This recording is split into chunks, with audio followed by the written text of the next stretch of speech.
Bonjour à tous, il est 11h01, on va encore patienter une minute, le temps de laisser aux derniers arrivants la possibilité de nous rejoindre. On démarre à 11h02. Merci.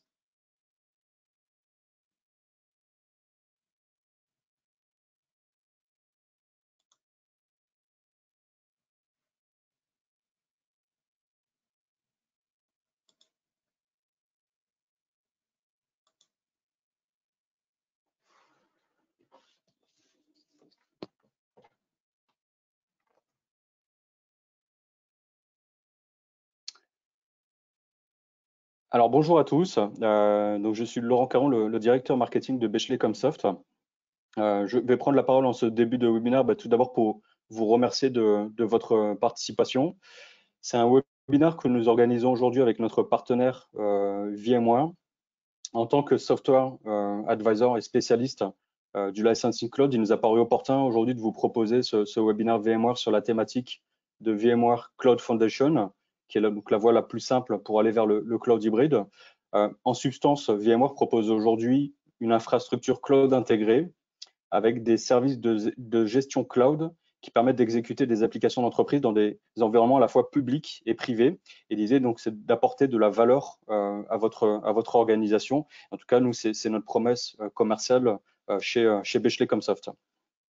Alors, avant de laisser la parole à nos deux spécialistes, je voulais juste vous rappeler dans un premier temps donc, que ce webinaire est enregistré. Donc, ça veut dire que vous allez recevoir sous 48 heures le lien de l'enregistrement que vous aurez ensuite la possibilité de reconsulter. Également, pour ceux donc, qui auront ensuite la volonté d'aller plus loin dans des projets en rapport avec cette thématique, pourraient contacter donc, notre spécialiste virtualisation et infrastructure, Monsieur Aitali, dont les coordonnées donc, sont accessibles via notre site bachelay-comsoft.fr. Et enfin, donc, sur le plan du marketing, donc là, je prends ma casquette de directeur marketing. Je voulais également vous signaler que vous avez la possibilité donc, de suivre l'ensemble de nos programmations webinaires sur notre page LinkedIn directement, où on met vraiment une actualité régulière sur tous ces sujets. Aujourd'hui, on parle de cloud hybride, mais on adresse au niveau de l'IT et du licensing des sujets un scope assez large, notamment aujourd'hui on organise beaucoup d'événements sur la cybersécurité, sur la collaboration, la mobilité, qui sont parmi les principaux sujets du moment. Donc voilà, n'hésitez pas à suivre cette actualité. Enfin, dernier petit point vraiment très pratique sur l'organisation du webinaire aujourd'hui, c'est que là, vous êtes en mute, parce que effectivement, vous êtes nombreux. Ça aurait été compliqué de vous laisser tous la possibilité d'interagir. Par contre, n'hésitez pas à utiliser le chat, la fonctionnalité questions et en fin de webinaire. Donc, Franck et Amaury de VMware se feront un plaisir de répondre à toutes vos questions. Voilà, j'espère avoir été assez concis. Je vous souhaite un bon webinaire. Merci. Et Franck et Amaury, à vous de jouer. Parfait, merci Laurent. Donc déjà en introduction, Amaury et moi, on va co-animer ce webinaire et on a pour rôle chez VMware d'accompagner l'ensemble des clients sur leur réflexion de modernisation d'infrastructures et également concernant la stratégie cloud hybride qu'ils souhaitent mettre en place. Pour commencer, nous allons déjà prendre le temps de faire un constat de ce qui se passe sur les différentes applications et ce qui se passe sur le marché actuel. On voit une démocratisation des applications dites modernes ou dites next-gen avec la mise en place de nouveaux composants, que ce soit en termes de microservices ou même de ressources informatiques. Les entreprises ont bien compris que la différenciation se fera sur les services proposés.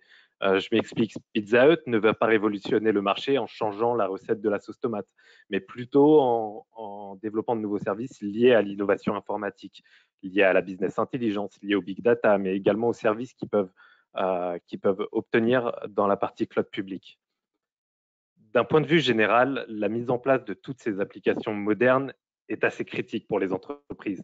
Et on se rend compte que comparé aux applications traditionnelles, ça nécessite une infrastructure qui est dite moderne et qui permet réellement de pouvoir supporter l'ensemble de l'innovation de l'entreprise. Ce qu'on voit, c'est que les infrastructures ne sont pas adaptées. D'une part, vous avez une infrastructure qui est on-premise. Les applications sont hébergées sur un hyperviseur, sur du serveur avec du stockage SAN et avec un réseau physique. Ces infrastructures ont fait leurs preuves et fonctionnent plutôt bien. Le seul problème, c'est qu'elles restent quand même complexes à opérer et elles représentent un TCO assez élevé. Quand je dis complexe à manager, c'est qu'on se retrouve avec plusieurs interfaces, plusieurs silos de management. On se retrouve également avec une difficulté concernant l'évolutivité de cette plateforme et la mise à jour de cette plateforme, ce qui est un véritable problème sur les applications dites modernes. Et il y a également aussi un problème concernant ce multi-support. Je pense que tous les admin systèmes se sont déjà retrouvés dans la situation où on devait envoyer un ticket à un éditeur et finalement que cet éditeur-là de redonner la balle chaude à une autre entreprise et ainsi de suite. On se retrouve vite dans un cauchemar en termes de management. Et également, il y a cette logique de surinvestissement. On n'a pas forcément d'idée lorsqu'on va commencer à investir dans du SAN ou dans du réseau sur ce qu'on va utiliser réellement. Donc là-dessus, il y a une véritable logique de surinvestissement. Par ailleurs, déployer une VM, ça prend en général 5 minutes à partir de l'hyperviseur. Mais toute la complexité dans les infrastructures traditionnelles va se retrouver au niveau du stockage et au niveau des SLS sur la mise en place de réseaux. Nous pouvons trouver pas mal d'équipes de virtualisation qui demandent au final à l'équipe de stockage de provisionner du stockage, ce qui va prendre du temps, mais également les équipes réseau qui doivent s'assurer d'avoir les bons VLAN, définir les règles de firewalling, de routage. Bref, le management d'une infrastructure traditionnelle peut prendre beaucoup de temps et peut être un véritable calvaire. De l'autre côté, il y a les développeurs et il y a également cette envie de pouvoir mettre en place de nouveaux services. Et eux, c'est simple, ils ne vont pas se gêner à pouvoir prendre leur carte bleue et à y directement utiliser des services qui sont présents chez les clouds publics. Ici, on parle d'un risque de sécurité et également de shadow IT, c'est-à-dire une perte de contrôle pour le DSI et pour l'entreprise en elle-même sur ses applications et sur leur infrastructure. Et quelque part, on parle même d'un problème de crédibilité, puisque l'infrastructure est vue comme un centre de coût et quelque chose qui ne sera pas agile, au lieu d'être vu comme un atout pour l'innovation de l'entreprise. Du coup, les game changers sont arrivés sur le marché. Là, on parle de AWS, de Azure, de GCP, qui proposent en fait tout simplement de consommer de manière très simple, de manière très rapide, différentes ressources informatiques qui sont présentes dans le cloud. Alors, pour quelles raisons les différents développeurs vont aller se sourcer dans le cloud public? Provisionnement en quelques minutes, peu d'administration, évolutif à l'infini et surtout des nouveaux services proposés chaque jour. Donc, bénéficier de la force de frappe d'innovation des différentes GAFA a toujours un intérêt pour les entreprises françaises. Mais également, de l'autre côté, on se rend compte que le cloud privé a aussi ses propres avantages. On a le contrôle sur les données en local, on a le choix technologique qui nous sont propres, c'est nous qui avons la main sur l'infrastructure, c'est nous qui décidons de la stratégie informatique liée à cette infrastructure et donc du coup une gouvernance qui est maîtrisée. Également, on peut se rendre compte qu'il y a un coût optimisé concernant les différents workloads lorsqu'ils sont on-premise. Il y a une capacité à pouvoir en fait choisir réellement quel est le meilleur environnement pour mon application. Du coup, la mission de VMware, ce sera comment allier les avantages de ces deux mondes et comment en fait VMware peut devenir un pont technologique entre votre partie cloud privé et votre partie cloud public pour au final avoir le meilleur environnement, encore une fois, pour vos applications. De manière très simple, la vision de VMware, c'est de simplifier à l'extrême la gestion de votre infrastructure pour tout simplement permettre aux équipes IT de se concentrer davantage sur les applications et de servir au mieux la stratégie d'entreprise et les métiers. Là-dessus, on parle donc de VCF. VCF, c'est la VMware Cloud Foundation. C'est tout simplement la vision SDDC de VMware. Ce qu'on va proposer, c'est une solution qui est complète, qui permet en fait d'allier le compute, le stockage et le network, tout ça dans une seule solution, et surtout la mise en place d'un socle commun qui sera présent chez les différents GAFA, c'est-à-dire que pour vos applications, vous aurez exactement le même silo commun, que ce soit sur la partie privée que sur la partie publique, ce qui permettra en plus de pouvoir faciliter la mobilité et la transformation de vos applications, puisque là-dessus, les coûts de transformation seront bien moindres dès lors que vous utilisez exactement le même socle d'infrastructure.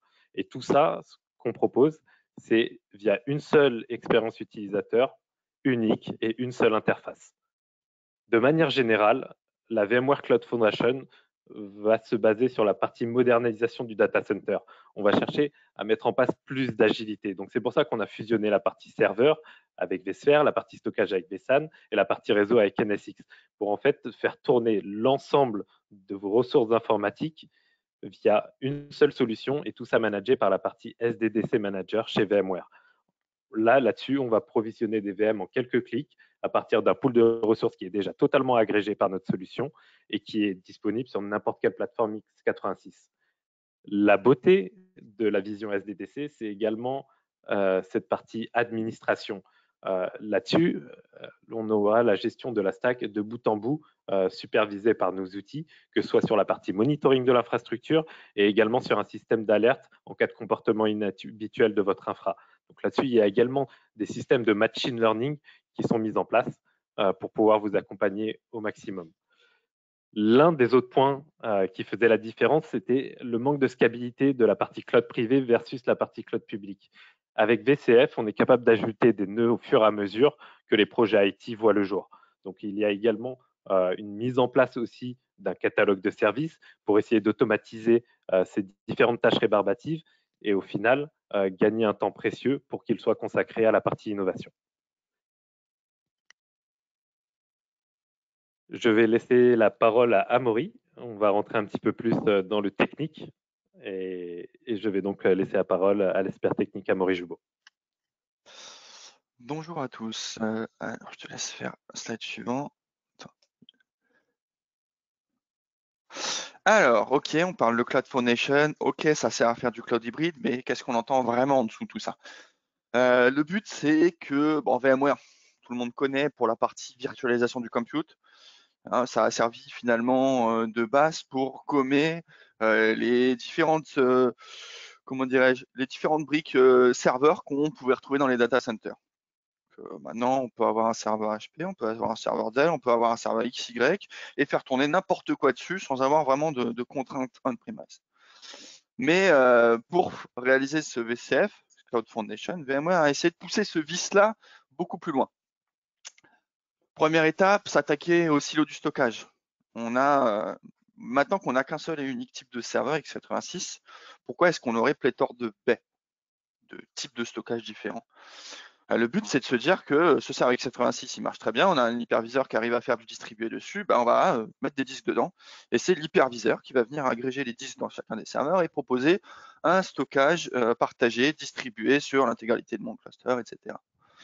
Avec comme avantage que, puisque on a un contrôle de l'hyperviseur, c'est l'hyperviseur qui va définir le RAID, les propriétés de chacune des VM au niveau stockage à l'échelle VM finalement. Donc, ok, on a maintenant un stockage super adapté à cet environnement-là. Deuxième brique qui peut un peu freiner lorsqu'on va vers une logique cloud hybride, et c'est d'ailleurs le premier élément sur lequel on bute généralement, c'est la partie réseau. Comment assurer que mon workload, même si j'ai le pouvoir finalement de le migrer dans le cloud, comment est-ce que je peux assurer qu'une fois là-bas, je ne vais pas tout simplement avoir juste ma VM, mais qui ne communiquerait avec rien. Donc là-dessus, VMware a sorti le pendant réseau, qui est capable d'assurer effectivement ce lien en termes de réseau, mais aussi la continuité de la sécurité. On a mis en place la micro-segmentation, le firewall à la VM, et ce firewall à la VM, il va être capable de suivre la VM dans son mouvement entre plusieurs sites on-premise ou alors entre plusieurs clouds, etc. On utilise souvent l'analogie de Dora l'exploratrice. On a beaucoup de gens chez nous qui ont des enfants. Ma VM, elle a son petit sac à dos et elle se balade avec ses storage policy et ses security policy et elle se retrouve dans le cloud toujours avec tout son équipement et tout ce qu'il lui faut. Une fois qu'on a tout ça, finalement, je peux me dire que mon infrastructure complète, mon réseau, mon stockage et mon compute, finalement, c'est tout autorisé. Donc, pourquoi pas aller plus loin et se dire que maintenant, je vais tout provisionner de manière complètement automatique? On peut parler là de pans d'infrastructure, typiquement des services en plusieurs VM, avec du load balancing, avec des besoins en réseau spécifiques, du stockage dessous qui serait défini de manière spécifique automatiquement. On a développé un outil d'automatisation qui permet de faire ce genre de choses et qui va permettre, lié à cette couche de software defined, de mettre en place des services, un catalogue de services. Et lorsqu'en un clic, on va venir y accéder, on va pouvoir finalement déchaîner toute la force du software defined pour avoir un environnement très complexe et qui auparavant était fort siloté, finalement de manière très simple et en quelques clics. Autre crainte aussi de nos clients, quand on arrive sur une approche software defined, on a forcément des clients qui sont pas forcément très rassurés, parce que plus je softwareise finalement et plus les gens qui ont les capacités, les connaissances sur le hardware vont pas forcément retrouver la même visibilité qu'avant. Pour répondre à ce souci, on a développé tout un portfolio de gestion des opérations qui va s'interfacer avec ces différentes briques. Typiquement, on va avoir un outil qui va nous permettre de cartographier tous les flux entre VM, qui va être capable de me dire finalement, OK, ton réseau, il est de telle manière avec telle brique, tel routeur, tel load balancing, etc. Telle VM communique avec tel VM sur tel flux. Des choses qui ne sont pas forcément visibles parce que internes quasiment à l'hyperviseur et au data center virtuel, mais qui, grâce à ce type d'outils, deviennent visibles et me permettent de corriger et de venir apporter la sécurité qui va bien. Et une fois que j'ai mis tout ça, j'ai beaucoup de briques. Ça peut être complexe et ça peut faire peur à administrer. Mais là-dessus, VMware a mis le mortier entre les briques, si je puis dire, puisque le but finalement, l'achievement de la Cloud Foundation, c'est que toute cette complexité de différentes briques, ce soit pas vous, client, qui la gérez, ce soit plutôt finalement VMware qui aille apporter finalement un package qu'il n'y a plus qu'à déployer ou à mettre à jour, etc., mais qui n'est pas besoin d'être finalement monté brique par brique. Ce mortier, c'est le SDLC Manager qu'a mentionné Franck tout à l'heure, et à partir duquel tout va se faire. Tout, j'entends par là, déploiement initial, montée de version de la plateforme complète, également mise en place de nouveaux services. On parle d'automatisation, de gestion des opérations. Ces briques-là, c'est des choses que je vais pouvoir rajouter de manière automatique après. Et quand je dis de manière automatique, c'est que je vais aller dans une interface, je vais rentrer l'IP, le FQDN de la brique qui va, et c'est l'outil qui va télécharger les bons packages, puis les déployer sur mon data center. Le but étant d'avoir une plateforme toujours à jour et qui corresponde toujours aux besoins qu'on a et qu'on ne soit pas bloqué finalement déjà en on-premise sur les services qu'on a envie d'apporter, mais également lorsque l'on va vouloir bouger finalement une partie de cette infrastructure dans le cloud, qu'on n'ait pas ce delta de mise à jour ou de version qui peut être bloquant dans ce type d'environnement. Est-ce que tu peux cliquer sur le slide suivant, Francky, s'il te plaît? Donc voilà, l'objectif, un des objectifs finalement d'avoir cette approche software defined et du coup cette hybridité possible avec le cloud, c'est pas seulement se dire tiens, je vais aller consommer en un clic dans Amazon. Maurice, c'est Laurent. Maurice, c'est Laurent. Je sais pas si tu m'entends. Fais attention au son de ne pas trop bouger le micro parce qu'il y a quelques petites interférences. C'est léger, mais je préfère te le dire parce qu'on s'en rend pas forcément compte. Ok, pas de souci. Aucun souci. Donc, je reprends. Donc, le but, c'est effectivement, dans un premier temps, d'avoir une capacité à la demande dans un AWS, par exemple, dans un Azure, dans un GCP, mais pas seulement. Ce que va offrir VCF dans cette approche finalement hybride cloud, c'est la capacité de rapprocher mes workloads traditionnels dans le cloud pour finalement avoir mon infrastructure au plus proche de ce qui se fait de mieux en termes de nouveaux services, de cloud native, etc. Donc finalement, terrain de jeu rêvé pour mes développeurs. Ce mouvement, il va être super simple. Il va être beaucoup plus simple que si demain mes développeurs me contraignent de transférer tout mon traditionnel en cloud natif. Là, le but, c'est qu'on va simplement aller activer du serveur ESX dans les data centers d'Amazon. Super simple. C'est Amazon en plus qui va venir tout configurer, donc là-dessus, ça va être assez rapide. Et là où toute la puissance de la chose va vraiment se voir, c'est au moment de transférer une partie de mes workloads de l'un à l'autre. Oubliez toutes les migrations un peu fastidieuses, etc. Souvenez-vous de votre premier vMotion, il y a 10, 15 ans. À cette époque, j'étais très loin d'imaginer ce que c'était qu'un vMotion. J'étais encore dans le bac à sable, je pense. Et à ce moment-là, on a sorti une fonctionnalité révolutionnaire qui permettait de bouger à chaud un workload entre 2 serveurs. Et ben, aujourd'hui, on est capable, depuis 2016 même, j'ai vu qu'il y avait déjà des démos sur cette chose-là, on est capable de faire ce vMotion dans un environnement cloud.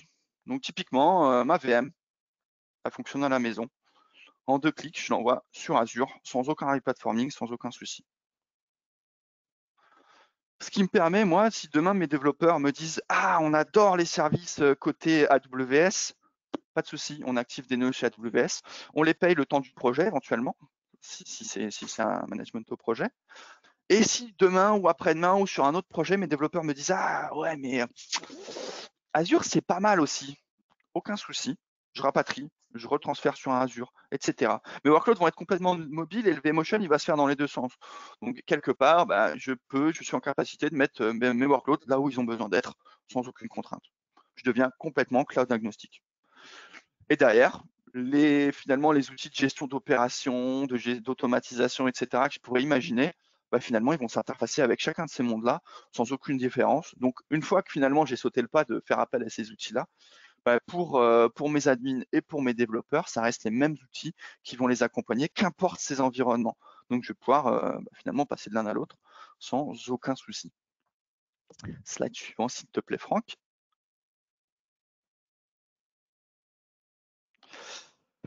Alors, parlons un petit peu des nouveautés. Le container, c'est dans les bouches de énormément d'éditeurs. VMware, on avait un truc joli à faire. On a l'hyperviseur majoritaire sur le marché. Beaucoup d'entreprises font appel à cette chose-là. Et dans le monde du container, qu'est-ce qui peut être compliqué pour un admin système? C'est finalement de garder de la visibilité sur les containers, ou en tout cas de ne pas avoir pléthore d'outils pour les gérer, sachant que la plupart sont dans un environnement vSphere. Et bien, tout simplement, l'idée de VMware, ça a été de se dire on va se débrouiller pour que nativement l'hyperviseur puisse faire fonctionner du container. Voilà.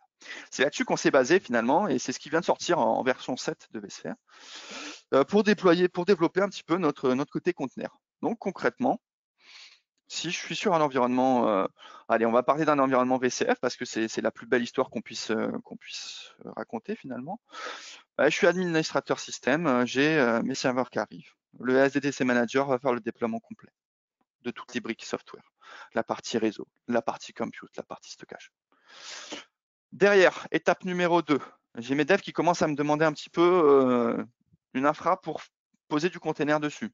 Finalement, voilà, si on n'est pas capable de leur offrir simplement, ils auront tout simplement sourcé chez un cloud natif et moi, finalement, je vais perdre de la visibilité là-dessus. Donc, le but pour moi, c'est de leur offrir simplement.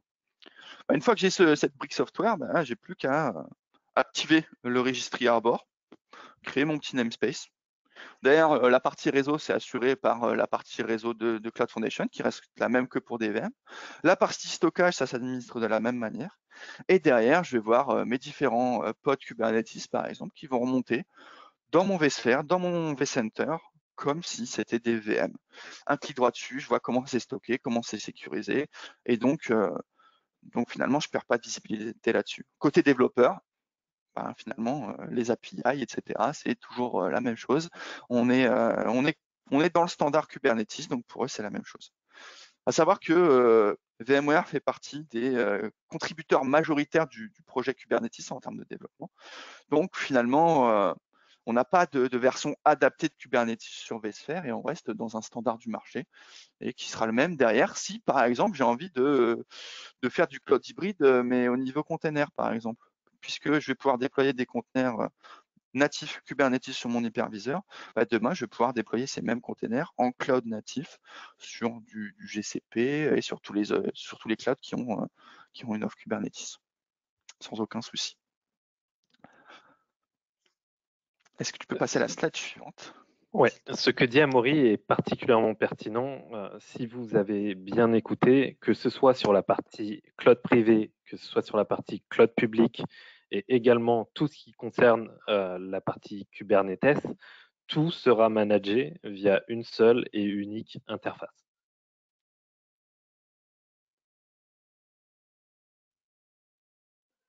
Ce qu'on propose également chez VMware, c'est avant tout une liberté de choix. la solution VCF et la vision SDDC ne se limitent pas à une seule possibilité de choix hardware. Encore une fois, on est une solution qui est logicielle, nous sommes agnostiques. En d'autres termes, VCF peut être imbriqué sur aussi bien du VxRail, qui fait partie en fait de notre maison mère et avec nos cousins Dell, sur lequel on a vraiment une simplification et une automatisation très importante, mais également la possibilité de pouvoir consommer et de mettre en place un socle VCF, que ce soit avec du hardware Cisco, que ce soit avec du HP, avec du Lenovo, avec du NEC, il y aura toute une matrice de compatibilité qui vous permettra réellement de vous offrir le choix en termes de hardware et également du coup du choix en termes d'acteurs du public cloud, que ce soit encore une fois du Azure, du OVH, du AWS ou également les différents partenaires VMware qui sont certifiés, vous serez capable en fait via ce socle commun de pouvoir avoir une mobilité entre ces différents acteurs. Donc encore une fois, ce qu'il faut retenir avec la partie VCF, c'est cette logique de cloud hybride, cette logique d'automatisation, cette logique de simplification dans l'ensemble et également cette liberté de choix concernant vos acteurs sur la partie hardware et vos acteurs sur la partie public cloud. Et tout ça, ça fait de nombreuses années que VMware travaille sur cette vision SDDC.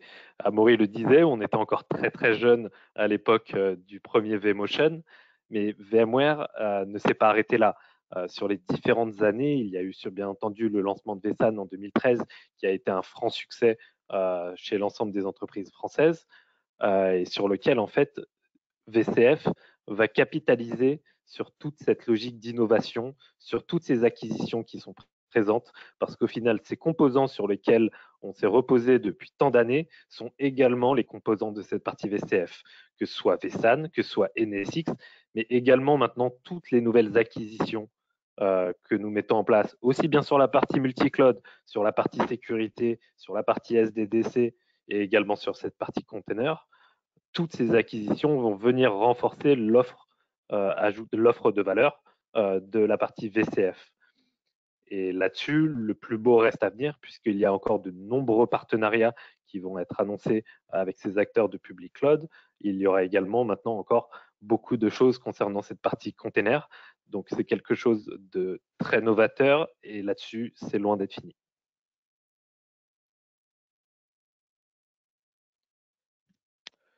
Pour les différentes slides et pour les différentes présentations, nous avons terminé. Du coup, on est maintenant ouvert à cet échange questions-réponses. Donc, n'hésitez pas dans le chat à poser vos questions, que ce soit techniques, commerciales, que ce soit une demande concernant des démos. Chez VMware, on propose différentes méthodes d'accompagnement, aussi bien avec notre partenaire Bechleux que même également nous avec nos services internes, avec la mise en place de workshops, la mise en place d'Enzone Lab, mais également des services qui sont gratuits, par exemple la VOA, qui vous permettra en fait de faire un audit et une vue détaillée de ce qui se passe dans vos infrastructures pour en fait qu'on puisse venir vers vous avec différents axes d'optimisation et voir si donc quelles sont les différentes solutions que vous pouvez mettre en place sur cette partie modernisation de votre infrastructure et également quelle serait la pertinence pour vous d'obtenir un socle VCF pour vous accompagner dans votre stratégie cloud hybride, votre stratégie container ou également juste la modernisation de votre infrastructure de manière générale.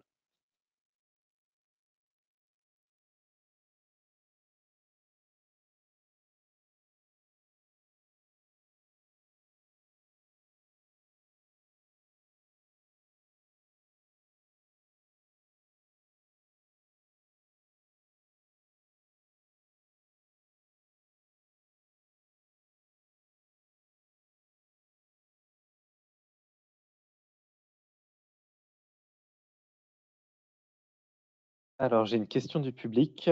Sur le cloud public, on peut allouer le service VF sur Azure ou Google ou c'est juste concernant AWS? Alors, deux réponses différentes. En fait, c'est un service qui est en fait disponible sur chacun de ces clouds-là. Il va tout simplement pas être opéré de la même manière. C'est un service donc qui existe chez AWS, opéré par VMware. Ce sont les équipes VMware qui l'opèrent. C'est pour ça que c'est le plus mis en avant finalement d'un point de vue marketing par VMware. Mais on a les mêmes briques finalement VCF que sur l'offre qui est faite conjointement avec Azure, qui par contre, elle, est opérée par Cloud Simple, etc. Bref, mais dans tous les cas, pour le client, techniquement, on a exactement la même infrastructure qui a la brique réseau, la brique compute, la brique stockage et éventuellement la brique management.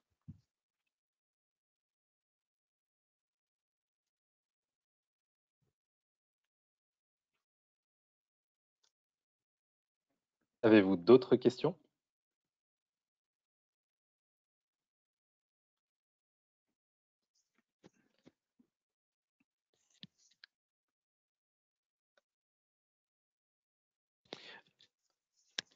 Un point qui est important et dont je n'ai pas fait mention, encore une fois, comme disait Amaury également, sur cette partie hyperviseur, on représente une partie non négligeable du marché. De nombreuses entreprises françaises font appel à nous sur cette partie-là, mais également sur la partie virtualisation du stockage. Du coup, en fait, lorsque ces entreprises ont déjà l'utilisation de vSAN, de l'utilisation d'NSX, puisque toutes ces briques sont présentes dans cette partie VCF, on propose également une logique d'upgrade. C'est-à-dire que vous n'allez pas utiliser ou racheter des licences que vous utilisez déjà et dont vous avez déjà acheté, mais par contre, vous allez pouvoir mettre en place une logique d'upgrade pour juste rajouter les composants qu'il vous manque pour ensuite arriver à cette vision finale et cette destination finale qui est VCF. Donc là-dessus, vous pouvez vous rapprocher directement de nous en nous posant des questions et on va pouvoir étudier en fait ce qui se passe dans votre infrastructure, ce que vous avez actuellement et comment on pourra vous faire ensuite après arriver vers cette partie VCF. Exactement. Une Le autre but, c'est question. Vas-y, dis-moi. Non, j'allais tout simplement compléter que Rome ne s'est pas fait en un jour et effectivement, les briques peuvent être mises progressivement pour finalement arriver à cela. Comment s'opère la migration des workloads vers VCF? Alors en soi, c'est tout simplement, ça reste du VMware, donc un vMotion sur le cluster VCF. Derrière, ce qui va être le plus compliqué entre guillemets, ça va être de la partie réseau finalement, de passer d'un réseau physique vers un réseau virtuel. Là, il va falloir connecter finalement mon réseau virtuel avec comment dirais-je, avec mon hardware physique en termes de routage, etc. Je vous passe les détails. Mais une fois que c'est fait, finalement, ma VM, je vais tout simplement la vMotion, la mettre en vMotion sur l'environnement VCF, lui pointer les nouveaux ports groupes qui seront ceux de la brique réseau, le nouveau stockage qui sera éventuellement du vSAN et lui indiquer comment c'est stocké.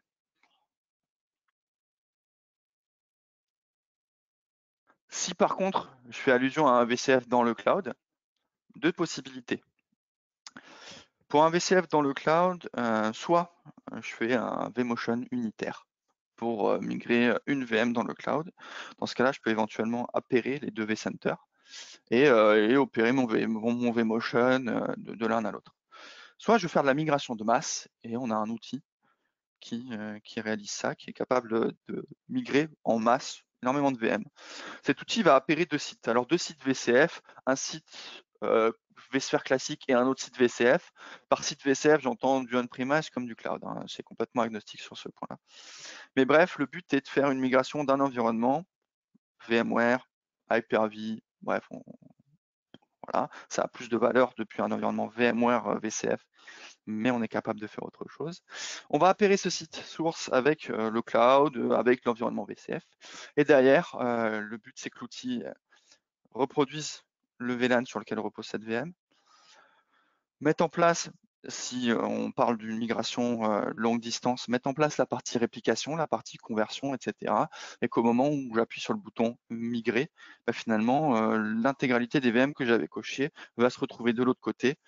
Et voilà, on a fait une migration de masse. Alors, d'un environnement VMware vers un environnement VMware, je vais pouvoir faire ça à chaud. D'un environnement Hyper-V ou KVM vers un environnement VMware, je ne pourrais pas forcément. Mais voilà le processus de migration. peut-on consommer des services natifs cloud public et via quel lien? Alors, deux possibilités, encore une fois. Soit je fais du classique, hein, j'ai mon lien de chez moi vers AWS, et entre mon tradi et les applis cloud natifs, voilà, j'ai ce lien, j'ai cet hyperroute, ou je ne sais plus trop l'appellation côté AWS, mais j'ai quelque chose comme ça et je vais pouvoir consommer en direct le service d'AWS. Je paye l'ingress outgress, bon, voilà, c'est un choix. Deuxième possibilité, c'est que je vais provisionner directement dans mon environnement dans le cloud d'AWS, donc c'est l'offre VMC sur AWS, VMware Cloud. Et là, dans ce cas-là, on parle de nœuds physiques dans les data centers d'Amazon. Donc concrètement, je vais déployer cet environnement, éventuellement bouger mon workload traditionnel là-bas. Et derrière, je suis dans les data centers d'Amazon, donc finalement le lien avec ces différents services, il est déjà fait puisque je suis dans les mêmes data centers, et donc je ne paierai même pas l'ingress outgress, je n'aurai pas d'express route ou ce genre de choses à mettre en place puisque je serai déjà dans ces data centers-là. La réponse est oui.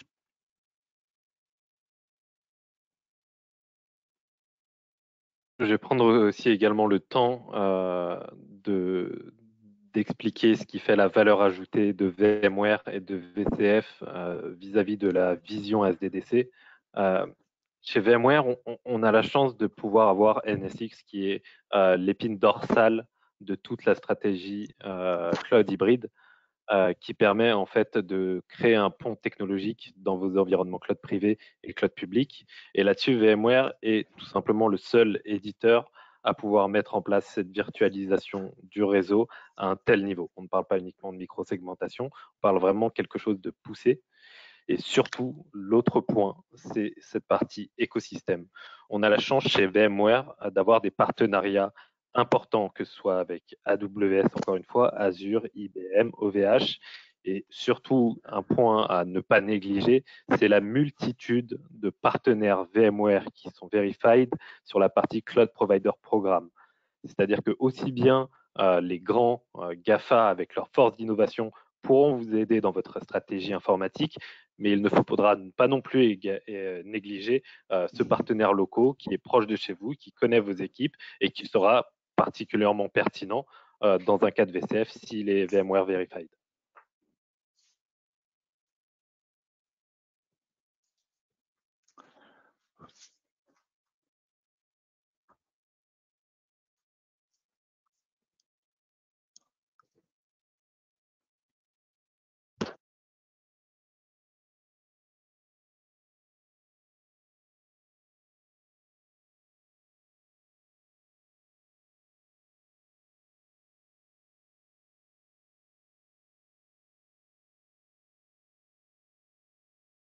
Ok, donc je vois qu'il n'y a pas de questions supplémentaires. Donc je le rappelle, hein, donc nous enverrons l'enregistrement très prochainement. Vous avez toujours la possibilité de vous rapprocher donc de nos équipes d'experts. Donc tous les contacts se retrouvent sur nos sites internet bechleycomsoft.fr et bettersoftware.fr. Merci à vous, Franck, à Amaury, pour donc cette intervention donc très constructive et à mon sens réussie, parce qu'elle a amené de la clarté sur un sujet qui va forcément des plus accessibles. Et je vous dis donc pour ma part à très bientôt pour les prochains webinaires. Merci. Merci à toi, Laurent. Merci à tous pour votre écoute et merci pour les questions. Merci à tous. Au revoir.